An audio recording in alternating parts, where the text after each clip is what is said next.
OK. Alors, on a, depuis le début, on a beaucoup parlé de ça. Après, on peut écouter. Ce sont des signaux qui seront émis par les satellites. Et puis, ces signaux-là vont être captés par le récepteur. Alors, dans cette leçon-là, on va essayer de voir un peu ces signaux-là. D'accord? Alors, donc, l'objectif, c'est d'identifier les signaux et puis expliquer un peu comment est-ce que ces signaux-là sont construits. D'accord? On va essayer de définir aussi les mesures qui sont réalisées sur les signaux et puis les principes et puis comment c'est formulé. On verra aussi les principales sources, parce que quand on prend des mesures, généralement, il y a des oreilles qui s'écoutent. Donc, on va revenir un peu rapidement sur les différents types d'erreurs qu'on peut avoir au niveau des signaux là. Et puis, proposer des éléments qui permettront de réduire ces erreurs. Donc, vous devez être capable, à l'issue de ce cours-là, de distinguer les différents signaux des satellites, puisqu'on a dit qu'il y a des signaux. Donc, il faut pouvoir les distinguer pour pouvoir faire la part des choses. Les signaux, vous allez les identifier et puis vous allez également savoir comment les mesures sont faites.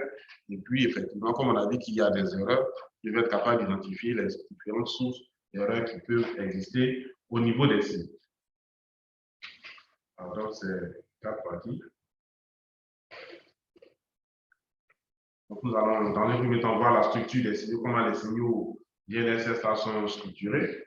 Dans la deuxième partie, on verra comment les signaux là sont mesurés.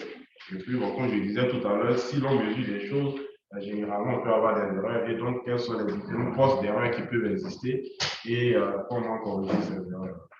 Et puis, on va terminer par les types de positionnement que l'on peut avoir.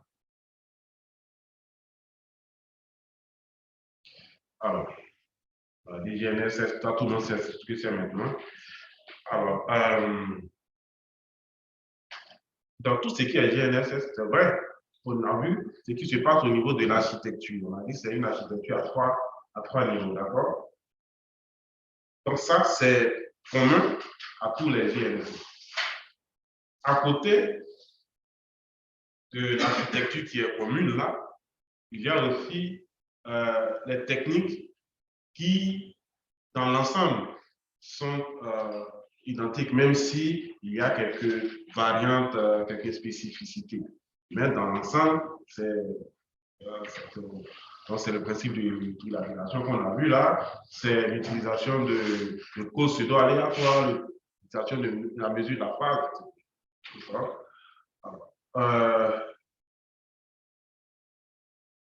On va voir ces choses-là un peu dans le.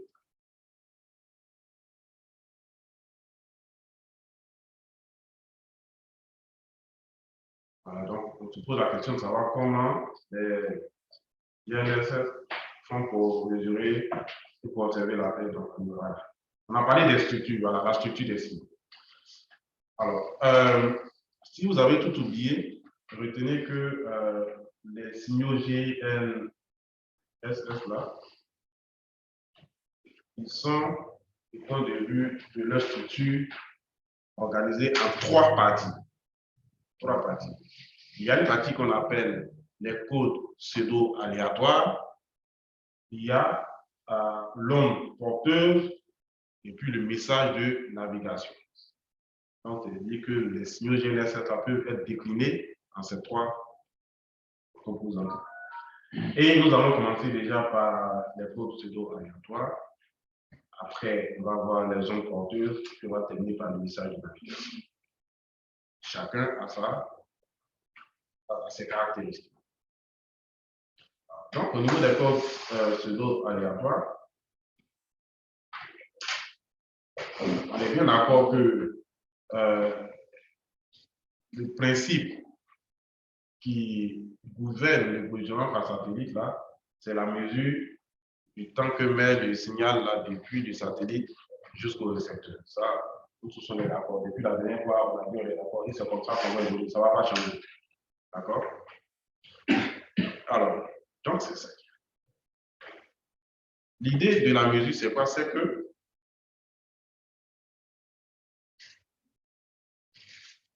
quand on émet une impulsion, c'est que si au même moment, on émet un signal, pas au niveau du satellite et du récepteur,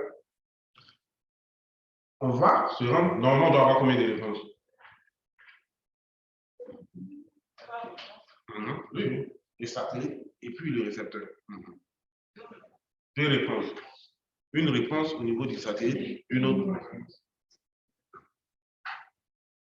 Donc, ce qui va se passer, c'est que au niveau du récepteur, si on émet le signal tout ici, au niveau du récepteur, on va avoir, et puis c'est beaucoup plus tard que le satellite va arriver parce qu'ils ne sont pas cohérents de ça. On est d'accord? Voilà. C'est vraiment bien partout. Alors qu'on dit, on veut mesurer, on voit qu'il y a déjà une source d'erreur qui va se faire. On va voir un peu tout ça là en termes d'illustration. Donc, comme c'est comme ça, les gens disent, écoutez, on va évoluer, on va essayer de, dans la partie, ce qui va se passer, c'est que l'impulsion qu'on émet là, on va remplacer ça par un code pseudo-aléatoire. Pourquoi? Parce que le code pseudo-aléatoire, lui, il est moins soumis aux erreurs.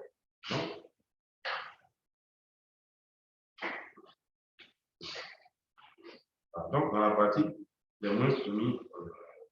Et il va permettre d'estimer le temps de propagation. Les codes pseudo-aléatoires, ce sont des codes qui vont se présenter sous forme de, on appelle ces codes, sous forme de créneaux, voilà, sous forme de créneaux. D'accord? Alors, pourquoi est-ce qu'on les présente sous forme de créneaux? On va expliquer tout ça. Alors, donc les codes, voilà, pseudo-aléatoires, comme je disais, ce sont des signaux en créneaux.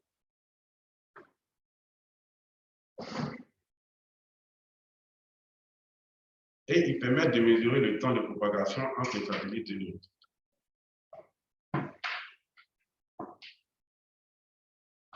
Voilà. Voilà. Alors, donc, les codes pseudo-aléatoires, là, qui constituent le premier maillon des signaux. Parce que n'oublions pas qu'on a dit que les signaux GNSS peuvent être déclinés en 3 parties. D'accord? Les codes pseudo-aléatoires que nous sommes en train de voir là. Après, on va avoir les ondes porteuses et puis on termine par le message de navigation. D'accord? Alors, les codes pseudo-aléatoires vont se présenter sous forme de fonctions en créneau. Donc, c'est 0, non, pardon, 1, 0, 1, 0. Donc, c'est l'illustration. N'oublions pas qu'on a dit les codes pseudo-aléatoires ont été créés pour régler ou pour limiter les erreurs que l'on pouvait apercevoir au niveau de l'impulsion qui est émise. Donc, comme avec l'impulsion, il y a des erreurs, on va remplacer ça par les codes pseudo-aléatoires afin de minimiser les erreurs. D'accord? Et à ce niveau-là, les codes pseudo-aléatoires qui viennent remplacer l'impulsion vont se présenter sous forme de fonction créneau, donc 0, 1. Le fait que ça se présente comme ça a des avantages. Les avantages, c'est que comme ça ne va pas directement, ça permet d'éviter la synchronisation. Parce qu'il y a plusieurs signaux qui sont dans l'air, on dit ça comme ça. Donc, quand le ballon va directement comme ça, s'il y a quelqu'un qui le suit, il va l'attraper. Donc, le fait d'avoir une fonction entre nous, la complexité fait que justement, c'est difficile qu'il y ait synchronisation entre ce signal-là et puis un autre signal. Donc, ça, c'est l'un des avantages. L'autre avantage, c'est que vous voyez que, je donne un exemple très simple. Je veux atteindre, par exemple, Mori. Je ne vais pas aller directement comme ça. Mais quand je vais directement comme ça, si quelqu'un sait d'où je viens, il m'attrape quelque part là, alors que quand je descends, je remonte, je descends, je remonte. Là, en tout cas, il y a moins de risques que le bonhomme il monte plus se passer. Ça, c'est l'un des avantages. Maintenant, l'autre avantage, c'est que comme c'est long, la distance, là, comme c'est long, puisque c'est comme un filet, en montant, en descendant, si on défile les fils, vous allez vous rendre compte que ça sera plus long. Donc, le fait que ce soit long, ça fait que justement, l'information a le temps de se débarrasser de tous les déchets.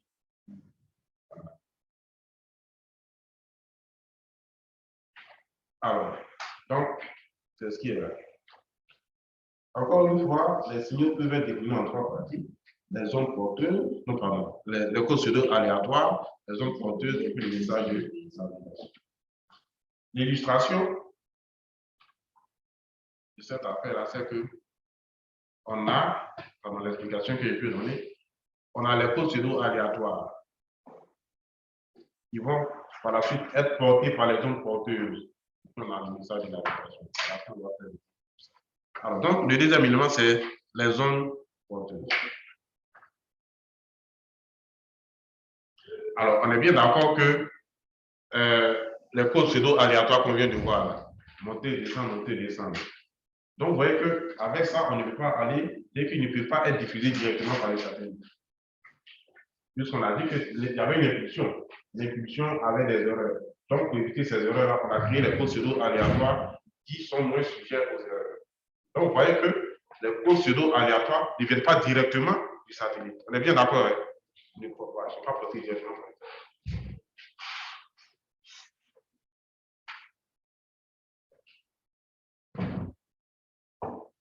Alors, donc, quand il quitte l'impulsion, en fait, l'impulsion vient du satellite. Et puis après, ce sont les zones, pardon, les codes pseudo-aléatoires qui prennent. Mais tout ça, on n'est pas loin du satellite. Mais on n'est pas encore arrivé au niveau du récepteur. Pour arriver au récepteur, il faut que les codes pseudo-aléatoires soient portés par ce qu'on appelle les zones porteuses. Donc, on prend l'image, on dit, bien, écoutez, ce sont des enfants, un bébé qui ne peut pas aller atteindre la cible. Donc, pour atteindre la cible, il faut que l'onde porteuse vienne porter ça pour que ça aille. Voilà. Donc, quand vous regardez cette image, je pense que vous aurez plus de facilité. Alors, pour être transmis au satellite, il faut que les codes pseudo-aléatoires soient portés par ce qu'on appelle des ondes porteuses. Et cela, ça se fait, enfin, ce processus-là, on appelle aussi la modulation. Donc, le signal va être modulé à travers la porteuse.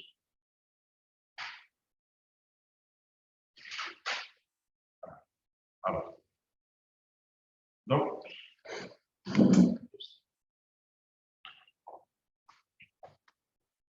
voici le signal initial qui est émis par les satellites. Donc, on le transforme en code. Voilà.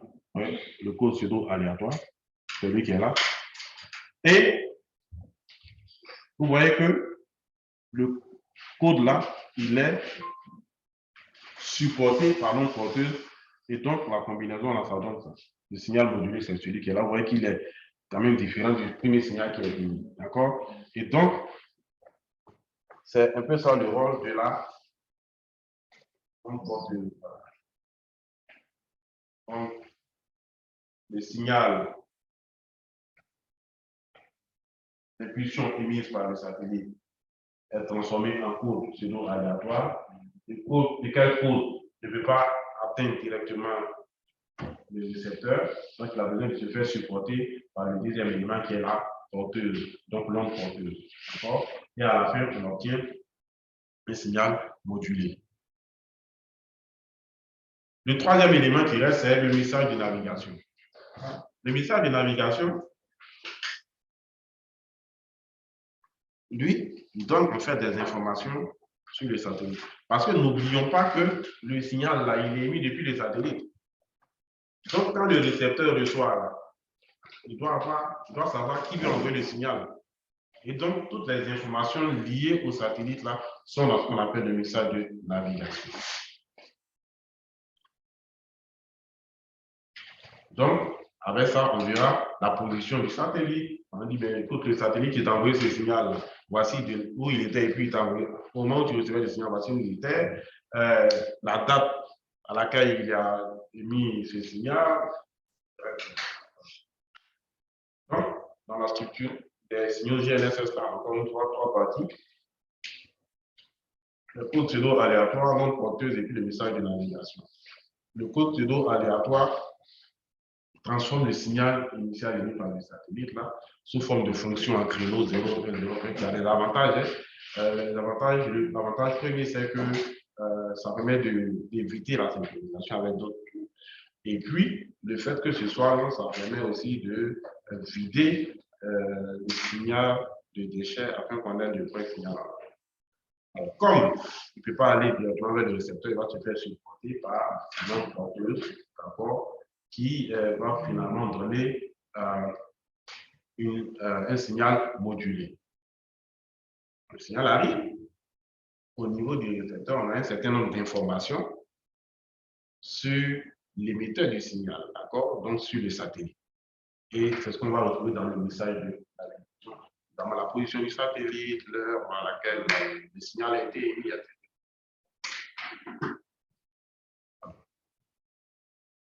Donc, vous voyez que ça fait quand même 3 éléments qui sont là. Mais on dit que ce sont des signaux, non, des signaux qui sont émis. D'accord? Ce n'est pas des signaux du seul satellite qui sont émis. D'accord? Et donc, il faut faire une discrimination quand même entre les signaux là pour qu'on sache. C'est vrai que le mystère de navigation, il donne la position du satellite. Mais il faut quand même faire une discrimination pour qu'on sache qui fait quoi ou bien qui fait quoi. Qu'est-ce qui appartient à qui? Alors, donc, il y a des méthodes qui existent qui permettent de discriminer les choses. D'accord?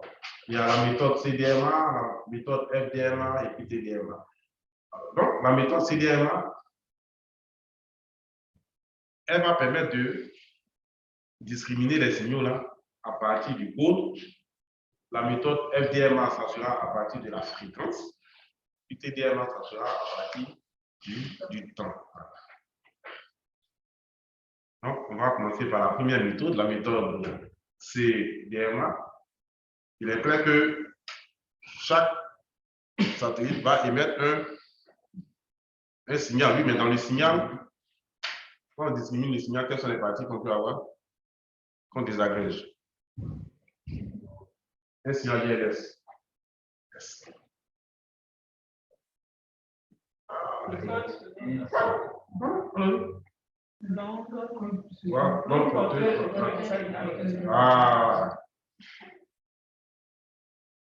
Donc, le CDMA, comme on a dit, la discrimination va se faire à partir du code. Alors, donc, quand on voit le code, il n'y a pas 1000 satellites qui ont ce code-là. Donc, déjà, à partir du code, on peut savoir le satellite qui a envoyé le signal. On est d'accord? Donc, ça, c'est le CDMA. La méthode FDMA, elle va se baser sur la fréquence. Puisque, justement, chaque satellite va émettre des signaux sur des fréquences bien précises.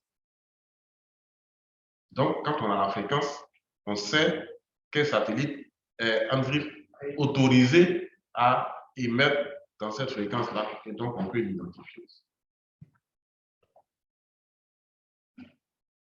Et la dernière méthode que nous proposons ici, c'est la méthode TDMA qui, elle, est basée sur le temps.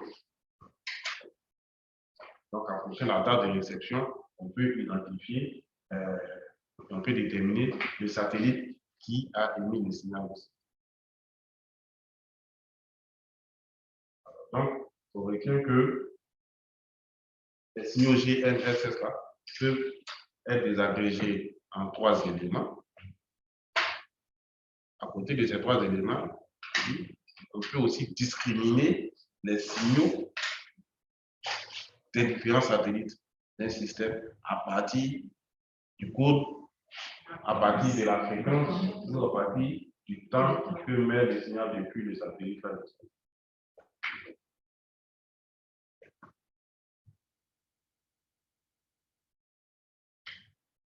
OK. On va vérifier que ce qu'on a dit là est fixé. Donc, on y va.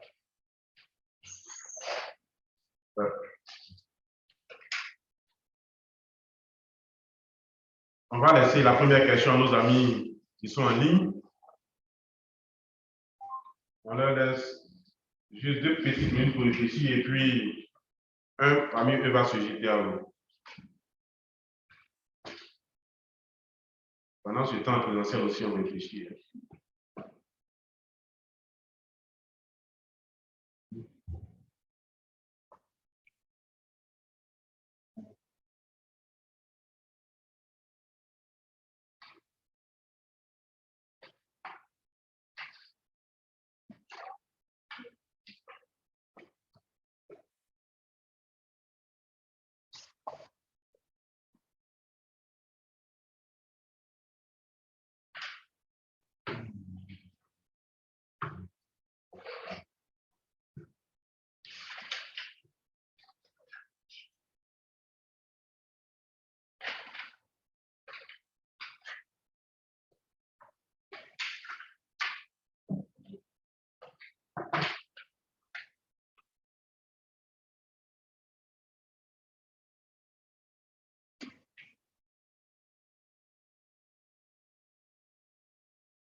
Ok, les 2 minutes sont écoulées. Nos amis en ligne. Exercice 1, vous dites quoi?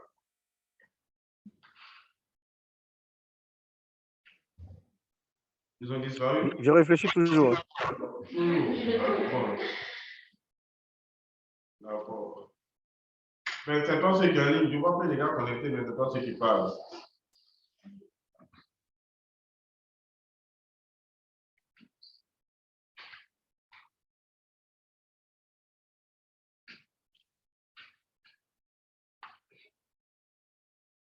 Et les autres, Souka, Séné, Kobi, ils se sont connectés et puis changer ce communiquer. D'accord. Je n'ai pas les jeux pour nous, on est là. On n'a pas beaucoup parlé maintenant.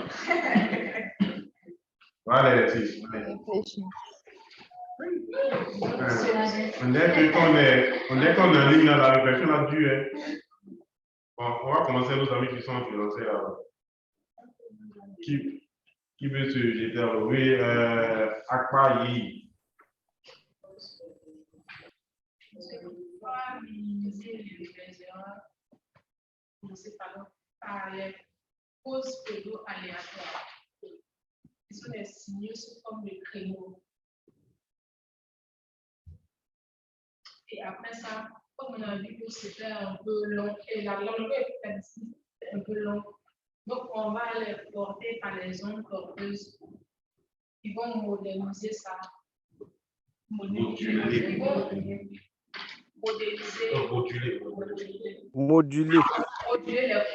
pseudo-aléatoires qui puissent arriver au récepteur. On est d'accord? Oui, il y a quelqu'un qui veut ajouter son petit grain de sel là.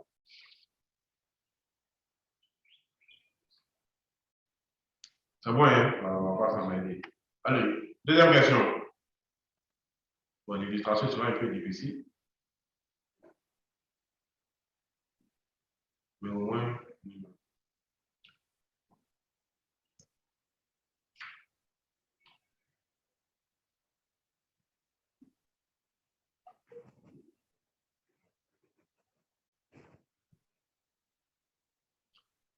C'est vrai que la réponse que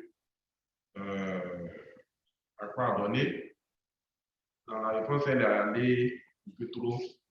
Voilà, elle a commencé à répondre à la deuxième question. C'est d'accord?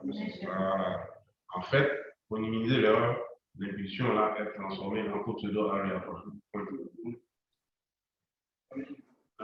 Voilà. Maintenant, dans la deuxième question, maintenant. Ouais, on y va pour la deuxième question. Bon, c'est vrai que l'illustration pourrait. Comment? Ouais, on est d'accord. La modulation après avoir été. Alors, donc, l'illustration, c'est la pluie qu'on a fait où on avait.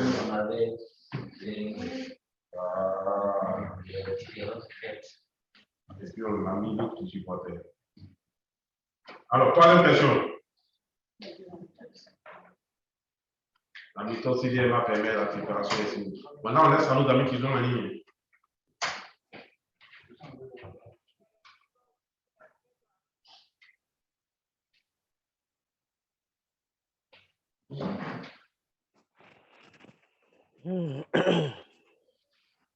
Allez. Ouais. Je réfléchis encore. Ça, c'est une question dure. Et c'est sa fille qui parlait, c'est la fille qui parlait. Oui,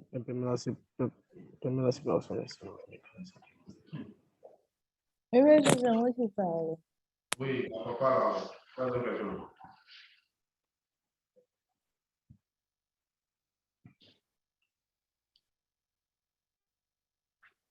La méthode CDMA, la méthode de séparation est basée sur quoi? Sur le code. Hein, sur le code. Ce qu'on a dit, on va sur le code, ouais. Les signaux, la partie du code. Voilà. C'est tout ce qu'on voulait que vous nous dites. Voilà, voilà. Continue le cours, hein, ça va. Alors, on a vu la structure des signaux. D'accord? On va passer maintenant à la mesure des signaux. Ça, on le dit rapidement.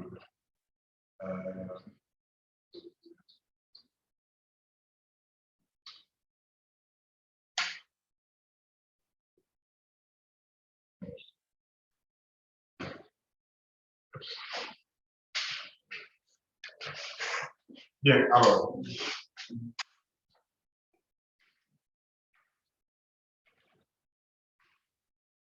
Dans le principe de la mesure du code, on a dit qu'il y a un signal qui était émis depuis le satellite. Mais le signal là ne pouvait pas arriver directement. Et donc, il était transformé d'abord en porteur et en code, et ce code-là était porté par l'onde porteuse et donc module. D'accord? Et le récepteur va reconnaître justement ce signal-là pour savoir, enfin, quand il le voit, il sait d'où il vient. Voilà. Donc ça, on est bien d'accord. Et on sait d'où il vient, on sait qu'il a quitté là-bas à un temps donné, et il a eu 5 ans. Ok, donc ça c'est bien.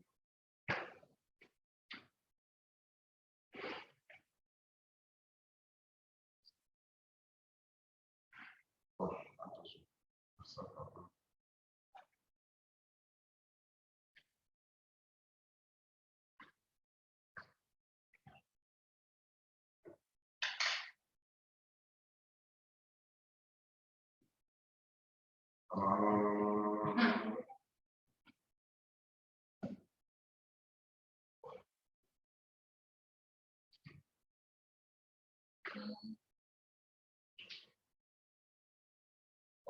non, surtout cette partie-là, parce que c'est.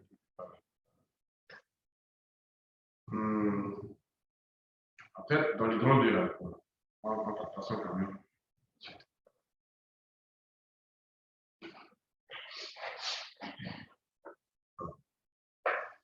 Le principe, il est acquis.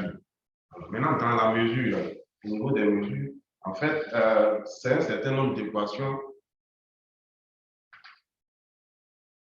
que nous avons présentées ici. Parce qu'il y a toujours, c'est que dans le principe là, il y a un signal qui va être émis et puis il va arriver au niveau des récepteurs, tout ça. Et il y a, cela va se faire avec un temps. D'accord?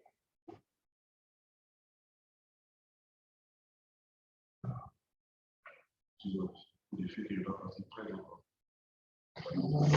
Sorry.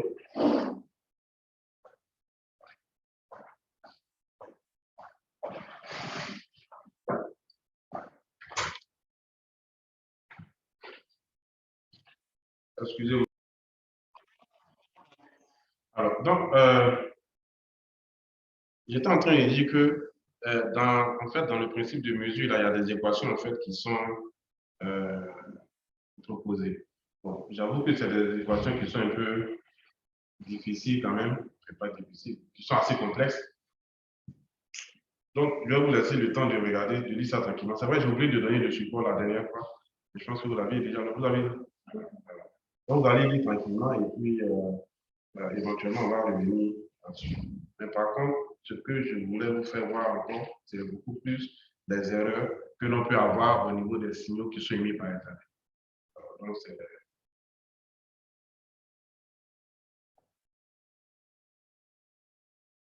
alors, vous voyez que le satellite est là, le récepteur est quelque part ici. Donc, le signal va venir. D'accord? Mais la chose ne sont pas aussi simple, hein? Ça ne vient pas directement comme ça. Voilà. Il peut y avoir des erreurs depuis l'émission jusqu'au truc. Alors, donc, voici les différents niveaux où on peut avoir les erreurs que nous avons pu révéler. On peut avoir des erreurs même depuis le satellite même. S'il y a un problème même depuis le satellite, donc c'est sûr qu'au niveau du récepteur, on va ressentir cette erreur-là. On peut avoir des erreurs aussi durant le temps de propagation, c'est-à-dire entre le satellite et le récepteur. Et on peut avoir même des erreurs aussi au niveau du récepteur, ce qui peut affecter les deux. Alors, donc vous voyez qu'on a 3 niveaux, satellite, propagation. Donc on va essayer de voir à chaque niveau quels sont les types d'erreurs qu'on peut avoir. Donc au niveau du satellite, on peut avoir des erreurs au niveau de l'orbite et des erreurs du satellite. Alors, ici, on donne un peu une idée de grandeur, hein, des erreurs. Alors, donc, une erreur sur la position du satellite peut se répercuter directement sur le position. D'accord? On peut aussi avoir des erreurs toujours au niveau du satellite, parce que vous savez que les choses ne sont pas toujours tranquilles. Donc, on peut avoir des erreurs dues aux effets de relativité, d'accord? Parce que vous savez très bien qu'on peut avoir la relativité restreinte et puis générale. Alors, et que tout est relatif, on dit ça comme ça.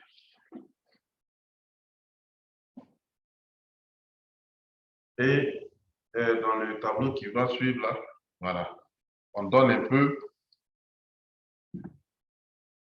les effets de la relativité générale et avec les dépôts des différents niveaux. Alors, donc, par rapport à la relativité générale, quand on regarde les choses, l'orbite, au niveau de l'orbite, il n'y a pas trop d'influence à ce niveau. Au niveau des satellites, cela peut impacter la précision d'au moins 3 mètres. Au niveau même des signaux qui sont émis, on a un maximum de 20 mm. Bon, là, c'est pas possible. Donc, ça, c'est vraiment, on a quelques erreurs qu'on peut avoir au niveau du satellite, donc depuis en haut là-bas. On a dit aussi qu'on peut avoir des erreurs au niveau, en tout cas durant la propagation. D'accord?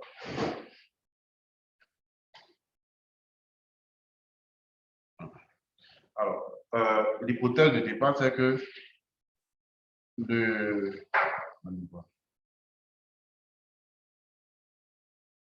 la vitesse de la lumière, c'est combien? Voilà. Mais il y a aussi que l'atmosphère n'est pas une couche uniforme. Hein. Vous voyez qu'il y a l'ionosphère, il y a la troposphère, etc. D'accord? Donc, dès lors que ce n'est pas uniforme, c'est sûr que le signal aussi ne va pas venir de façon uniforme. Puisqu'en fonction de ce qu'il va traverser, il peut arriver très vite ou bien très tard. La preuve, quand vous êtes dans l'avion comme ça, souvent, on est en fonction du vent. Voilà, au lieu d'arriver à telle heure, vous allez arriver à telle heure. Bon, mais vous, vous voyez ça dans le film. Vous dites, OK. Alors, donc, à ce niveau, on dit qu'il y a des erreurs au niveau de l'ionosphère, donc on appelle ça les délais ionosphériques. Et donc, on explique un peu l'ordre de grandeur, de 20 jusqu'à 100 mètres en fonction de ce qu'on va retrouver au niveau ionosphère.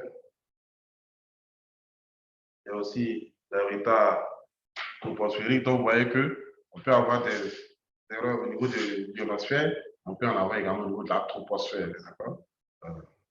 Donc, tout ça, c'est pendant la propagation. Maintenant, au niveau de la station aussi, on peut avoir des erreurs.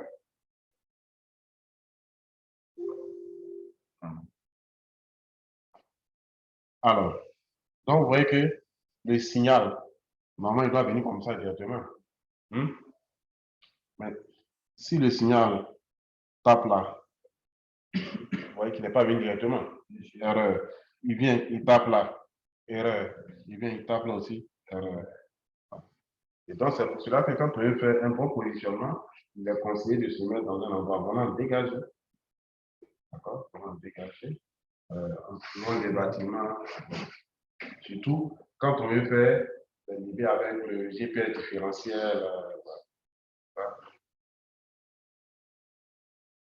Donc, il peut avoir des masques.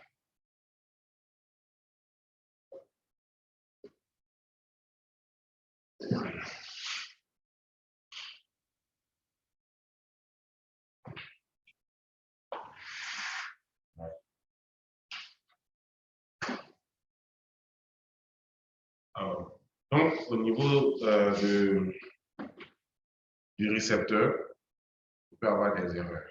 Des erreurs dues au trajet multiple. Donc, ça, c'est ce qu'on avait vu tout à l'heure. D'accord? On peut avoir aussi des erreurs dues au masque. D'accord?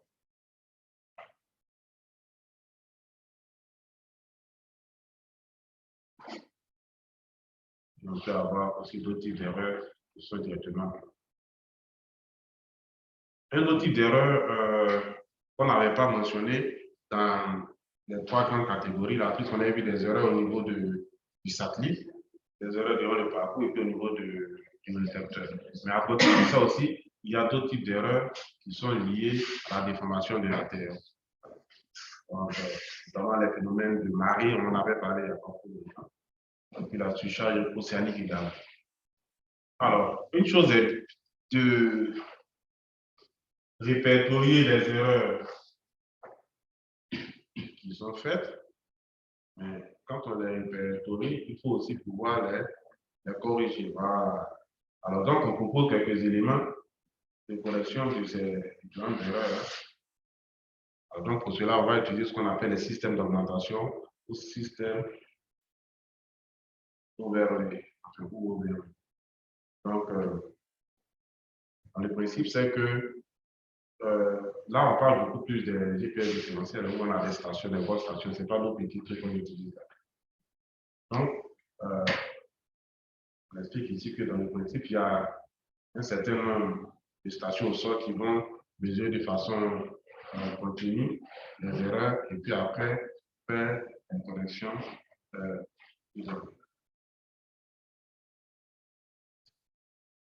Donc, ici, c'est l'augmentation. On a plusieurs. Il y a le système S-BAS et que lui va faire les corrections là en se basant sur les satellites. À côté de lui, on a le système GBAS-BAS qui lui va se concentrer sur le récepteur, sur la station de sol.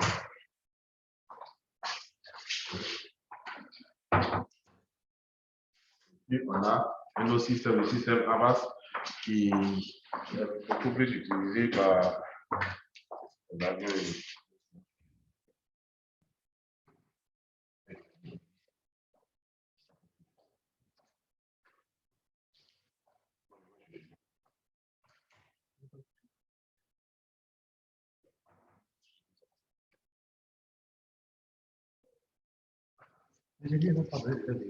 C'est ça, il a fait ça sur la toile.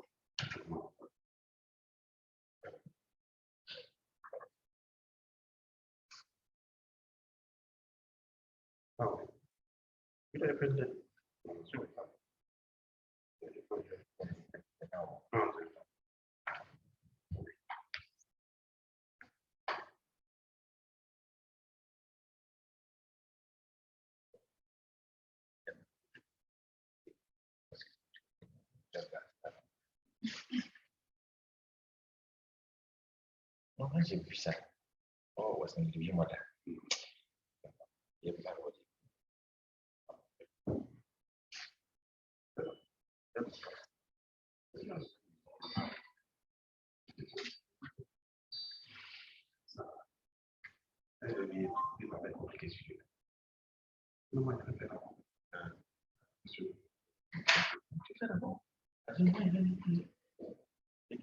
Moi, j'ai indiqué.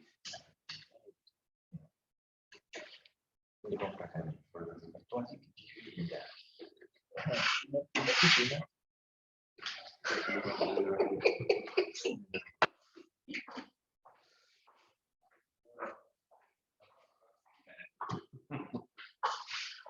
Bien.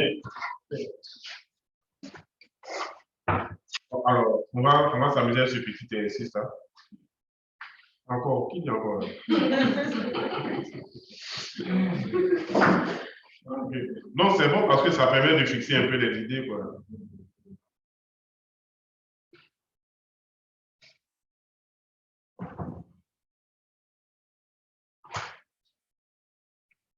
Alors,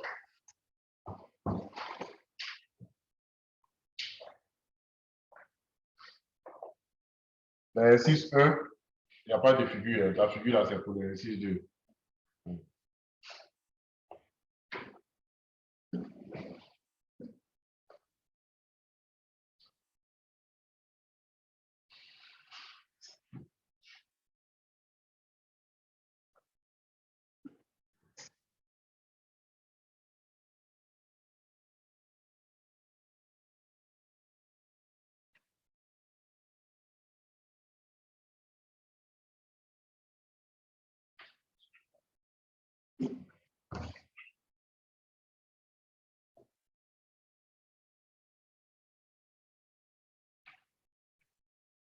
Bien. Alors, donc, identifier les erreurs concernant les mesures.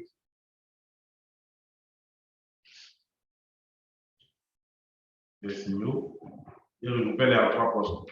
D'abord, quels sont les 3 postes? Les 3 postes d'erreur.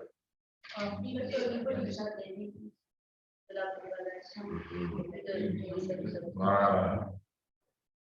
À partir voilà, satellite et c'était pas maintenant, on va rentrer dedans pour mettre voilà.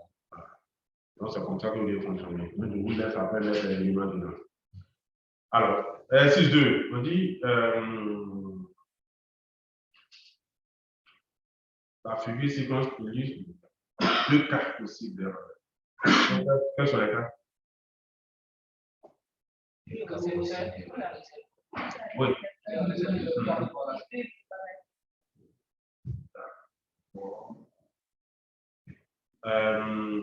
C'est vrai que la question n'était pas très précise. Voilà, d'accord. Donc, moi, je vais préciser maintenant 2 postes d'erreur au niveau du récepteur. Voilà, au niveau du récepteur. Voilà, donc du récepteur, voilà. Ici, quelles sont les erreurs qu'on peut avoir au niveau du récepteur?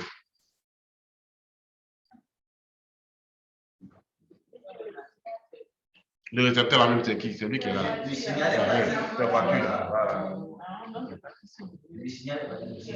Donc, ça, c'est quoi? Ça, c'est quel type d'erreur? Oui, où ça vient taper et puis ça revient là. C'est le bruit? Le bruit, on avait parlé de quoi multitrajet aussi, ne compte pas. Tout à l'heure.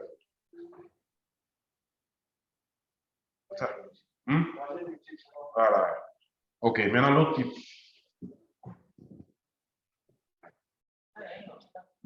Donc, c'est les masques. Voilà. Ok, donc ici, multitrajet. Et puis de l'autre côté, vous voyez qu'il y a le bâtiment qui bloque, qui fait que le signal peut pas arriver. Donc, ça, c'est un masque. Ok. Monsieur, ici, le récepteur, c'est la voiture. Oui. C'est la voiture.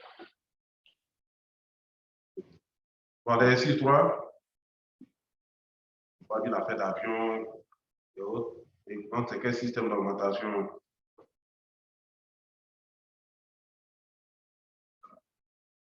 Comme ça, si vous n'avez pas bien lu le cours, je pense que vous n'allez pas pouvoir. Donc, on va avancer.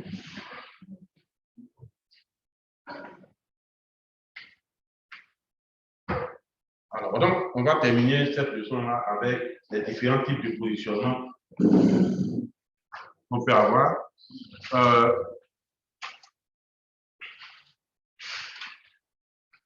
Il y a déjà le positionnement autonome et le positionnement relatif. Bien. Donc, le positionnement autonome, dans le positionnement autonome, c'est-à-dire que le récepteur est là, on va prendre sa position. On dit le positionnement relatif, c'est par rapport à l'autre. Alors, donc, le positionnement autonome, c'est vraiment absolu. On donne les coordonnées du récepteur. Voilà.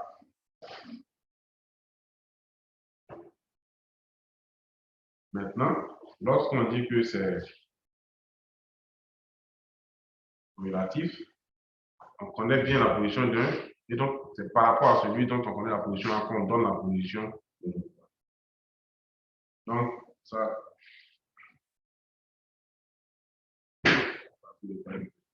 Relatif.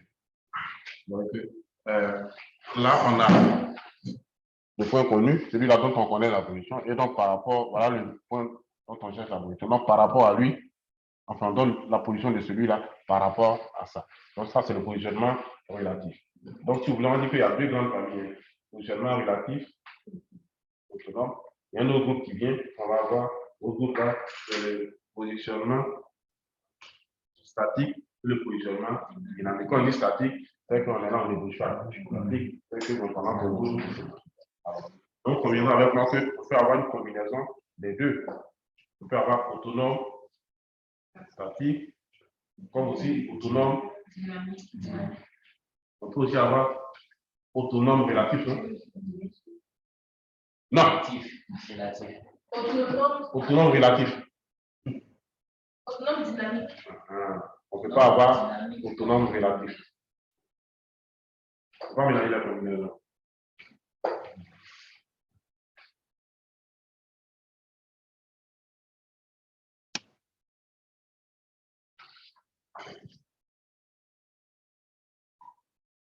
Voilà. Donc ici, vous voyez que le gars, il est sur place. Les satellites sont là. Donc ça, c'est un positionnement statique. Maintenant, pourquoi comme on voit qu'il n'y a pas d'autres postes, il n'y a pas d'autres récepteurs à côté par rapport auquel on prend la position là. Donc il est autonome. Voilà. Là, il y a un absent là. Quoi si? Non, ouais, les gens, lui, on a déjà réglé son problème depuis le matin. Ah, quoi, c'est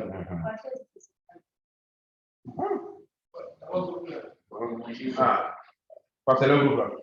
Il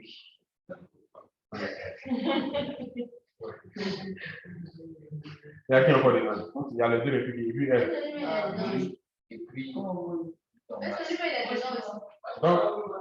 Donc, le prochain cours, c'est vous qui serez malade, ça? Bien.